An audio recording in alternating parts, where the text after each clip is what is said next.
What's going on, you guys? My name's Ty Knotts, and welcome to Top 5 Unknowns. 5 allegedly true demonic possessions. Number 5. Back in 1971, the Perrin family moved into a new farmhouse located in Rhode Island that had been built over 100 years ago in the 18th century. They planned to begin new lives in a new area of the world, but they got much more than they bargained for. After only a handful of nights in their new home, Carolyn Perrin, the mother of the family, woke up to see the ghost of an old woman hanging by her neck, swinging from their bedroom ceiling fan. Over the coming weeks and months, the rest of the family would hear all sorts of unexplainable noises coming from all over the home, including the basement, crawl spaces, and other areas. Doors would open and shut on their own, and food would reportedly sweat blood, whatever that means. With the help of a team of paranormal investigators, the family found that their home had apparently been involved in a witch's ritual back in the 1700s, and that someone had supposedly sacrificed their own child to the devil, surrendered her home to the devil, and then taken her own life within the home, hence the old woman hanging from the ceiling fan. The family agreed with this assessment, as it validated all of their beliefs and experiences. Their home was being haunted by a witch. One of the daughters who lived in this home is now in her 50s and still maintains that the family's story is 100% true. However, she says that the only night that she was truly terrified is the night that she saw her own mother die. She says that she witnessed her mother speaking in a voice that she had never heard before, and that an unforeseen force threw her 20 feet into the next room. The Perrin family's story actually became the basis for the film The Conjuring, even though the film told a much different story. According to the Perrin family, they simply decided to continue living in the house and just dealt with the spirit's presence for 9 years. Number 4. David Berkowitz is the self-proclaimed son of Sam, and was one of the most notorious criminals in US history. He began to take the lives of individuals back in 1976, and continued doing so for over a year before he was finally captured. Each of his attacks were eerily similar. He would locate his victims at night, shoot them with a .44 revolver, then flee the scene without saying another word to anyone. In one particular instance, though, he left a note for police that mentioned a man named Father Sam, who drank blood and commanded that David go out into the world and take people's lives. However, David's real father was named Tony, meaning that Sam could not have been his real father, and later in an interview, this was determined to have been correct.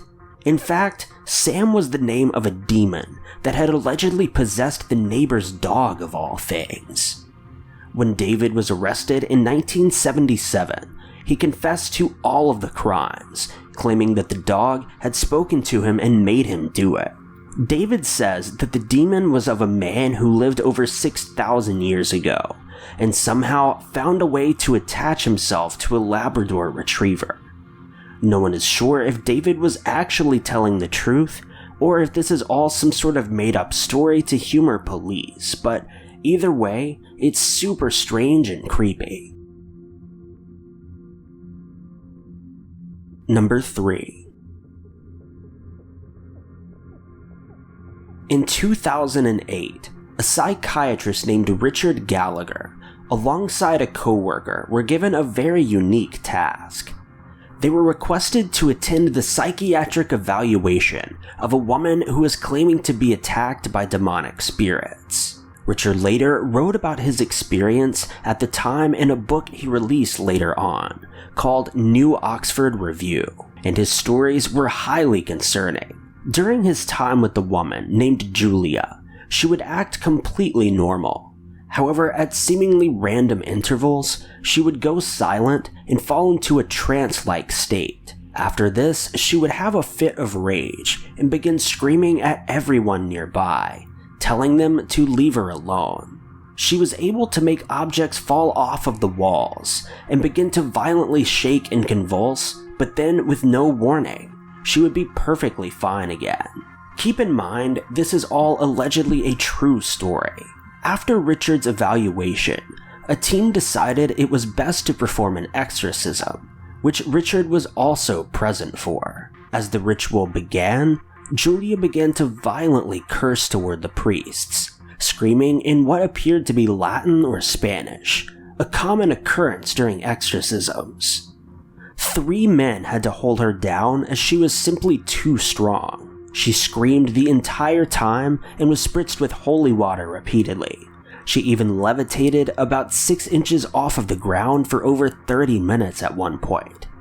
When the exorcism was completed, Julia allegedly returned to normal.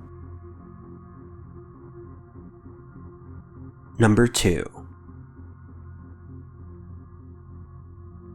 George Lukens is a man who claimed to be possessed by up to 7 different demons and was given the nickname Yatan Demoniac. His exorcism became one of the most controversial religious accounts of the entire 18th century.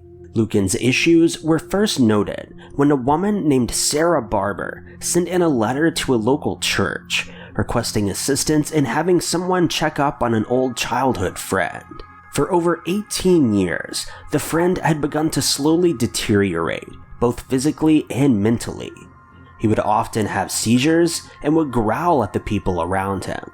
As time went on, George grew worse and worse, and would often shout at people, claiming to be the devil and claiming that he was going to torture the body of this man for all of his days.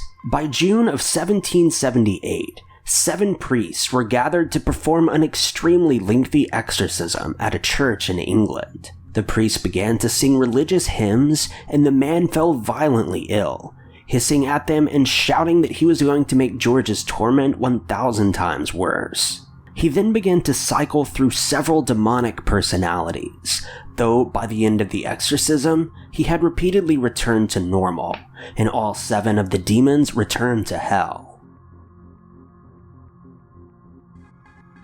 Number 1. In 1981, the trial of Arnie Johnson was the first recorded U.S. trial in which a lawyer pleaded that his client was innocent based on the grounds of demonic possession. The case has since been known as the Devil Made Me Do It case. Johnson states that an 11-year-old boy was the host of a demon that forced him to take the life of his landlord, named Alan Bono. He'd witnessed several unexplainable events that had involved David, and as a last-ditch effort to help the boy, the family enlisted assistance of Ed and Lorraine Warren, the same couple responsible for the investigation of the Amityville haunting. They decided that it was best to perform an exorcism on the boy, with the process lasting for several days. A number of priests turned up to help carry out the process, and it's said to have been a success.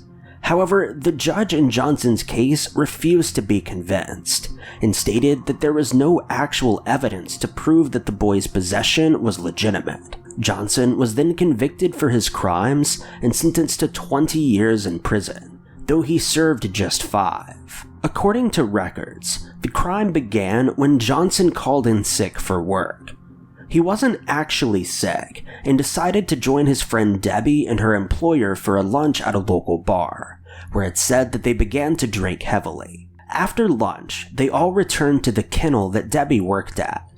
At some point, Bono, who was Debbie's boss, began to get agitated. Debbie's cousin Mary was also present at the kennel, and for reasons unknown, Bono grabbed her and refused to let go. He began making threats toward her, prompting Johnson to return to the kennel after he had already left and headed back home. When he returned, he repeatedly requested Bono to let the girl go.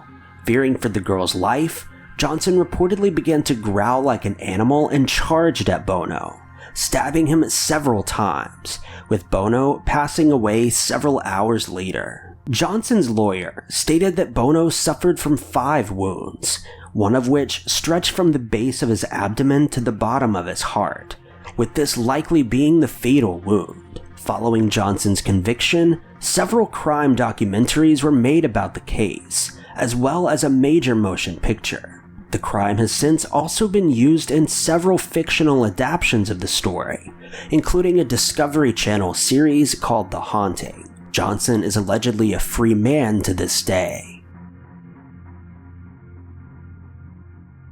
Thank you guys so much for watching. If you liked this video, be sure to click that like button. Also, don't forget to subscribe and click that notification bell to keep updated with our videos.